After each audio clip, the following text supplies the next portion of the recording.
बिस्मिल्लाहिर्रहमानिर्रहीम। अस्सलाम वालेकुम दोस्तों, उम्मीद करता हूँ आप खैरियत से होंगे। दोस्तों, रमज़ान के आखिरी अशरे का एक बहुत ही लाजवाब अल्लाह पाक के नामों का बहुत ही आसान सा वजीफ़ा लेकर हाजिर हुए हैं। मेरे इससे दोस्त अहबाब जो बच्चियों की शादी के सिलसिले में परेशान हैं, शादी नहीं हो रही, रिश्ते नहीं आ रहे, अच्छे रिश्ते नहीं मिल रहे, जहेज़ का इंतज़ाम नहीं है, यानी जहेज़ के अलावा किसी किस्म की परेशानी है, तो वालिदैन में से कोई एक वालिद या वालदा उन्हें चाहिए कि पूरे यकीन के साथ, पूरी तवज्जो के साथ अल्लाह जल्द की रहमत पर भरोसा करते हुए रमज़ान के आखिरी अशरे में अल्लाह पाक के इन नामों का वजीफ़ा कर ले। इंशाअल्लाह बच्चियों की शादी के सिलसिले में जो भी परेशानियाँ हैं ख़त्म हो जाएंगी, जहेज़ का इंतज़ाम भी हो जाएगा, जहेज़ के हवाले से जो भी परेशानी हुई ख़त्म हो जाएंगी। अल्लाह पाक हमारे लिए असबाब पैदा फरमा देगा।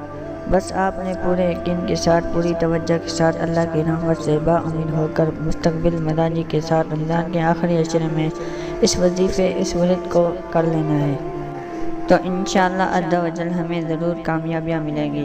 बहुत ही आसान वजीफ़े की तरफ जाते हैं, लेकिन इससे पहले मैं आपसे अर्ज़ करूँगा कि मेरी इन बातों को बहुत ही ज़्यादा गौर से सुनिएगा, ताकि इन बातों से बहुत ही ज़्यादा फ़ायदा हासिल होने वाला है। आपको अपने ऐसे मुसलमान भाई बहनों की परेशानी दूर करने के लिए जल्दी जल्दी इस वजीफ़े को पढ़ें।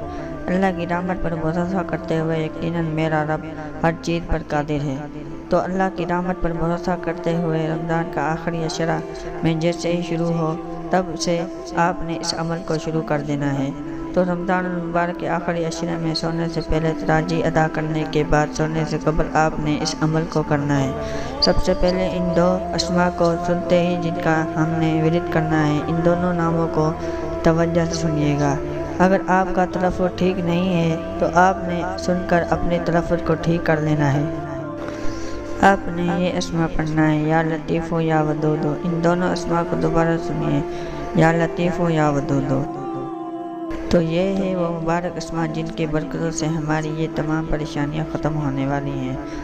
तो मैं अर्ज़ करूँगा कि आपने वजीफ़ा करने से पहले दुरूद पाक भी पढ़ना है। अगर आपको दुरूद इब्राहिम बिल्कुल ठीक आता है और उसके अलावा कोई सा भी दुरूद पाक पढ़ सकते हैं, तो सबसे पहले 41 मरतबा दुरूद पाक पढ़ना है।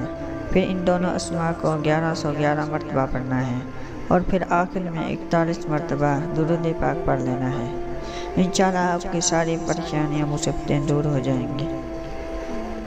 बस आपने अल्लाह पर यकीन और भरोसा करना है, इंशाअल्लाह आपकी परेशानियाँ दूर हो जाएंगी। उम्मीद करता हूँ आपको आज की ये वीडियो पसंद आएगी। अगर आपको ये वीडियो पसंद आई है तो इससे वीडियोज़ के लिए मेरे चैनल को सब्सक्राइब करें और साथ में लगे बेल के आइकन को भी दबा दें। Thanks for watching.